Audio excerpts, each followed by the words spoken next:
Hello everyone, I'm Michele. I'm fortunate enough to work in the Christ Central admin team. I've been a Christian for about 12 years now and been at Christ Central in Penge for all of that time. I just wanted to share with you some things that have struck me during this time of lockdown. One thing in particular, quite some years ago, about 6 years ago, our son was quite unwell in hospital, and he'd had a bout of pneumonia, and they were struggling to sort of get it under control and get him better. So he was admitted to the ICU ward in King's. Much like the people in the hospitals at the moment, he had respiratory problems, and it was sort of a fight to keep his oxygen levels up and keep him going, really.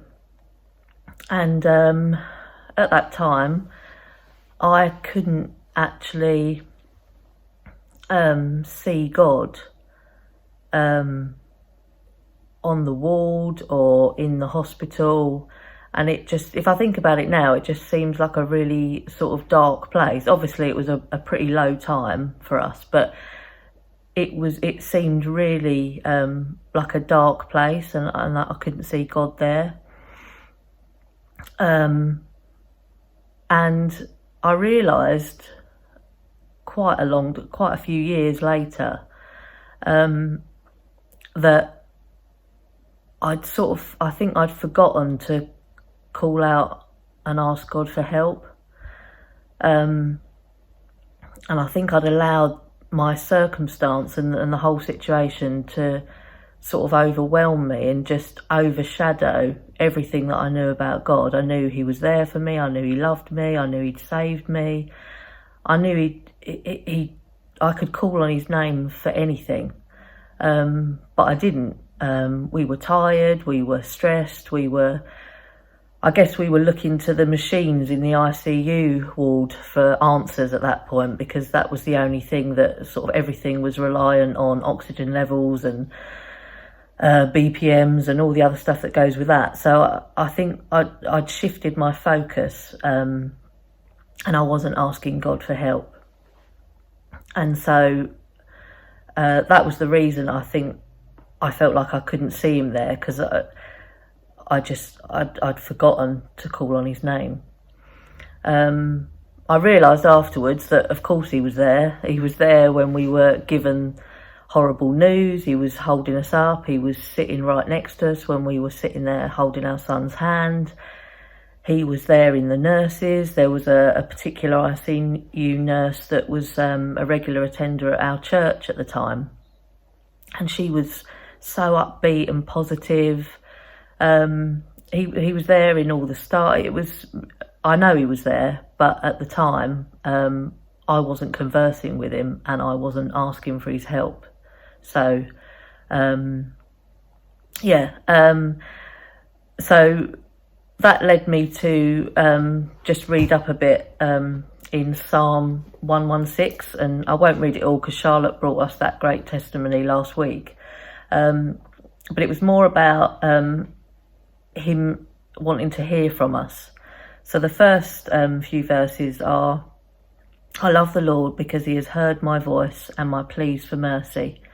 Because he inclined his ear to me, therefore I will call on his name as long as I live. The snares of death encompassed me, the pangs of Sheol laid hold of me.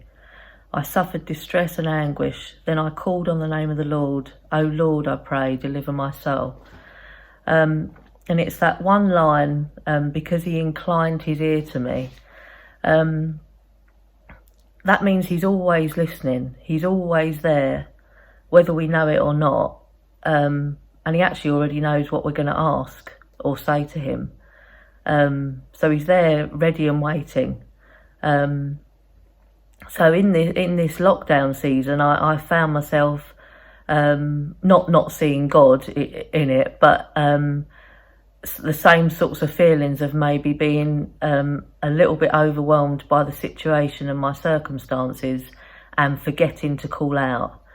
And I suppose because our lives are all different now and we don't have that, perhaps that regular prayer time in place or that alone time, it's just really easy to let slip the time that you spend with God.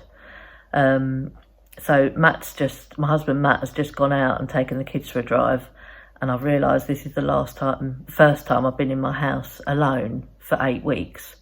So it's a useful time to spend doing this. It's a useful time to spend praying. I know not everyone has the luxury to have any alone time, but he is there and his ear is inclined and he's waiting to hear from us. So even if you open your eyes in the morning and shout one word, help, he's there. He's waiting to hear from us. I hope that's blessed everyone today, and I really can't wait to see everyone soon.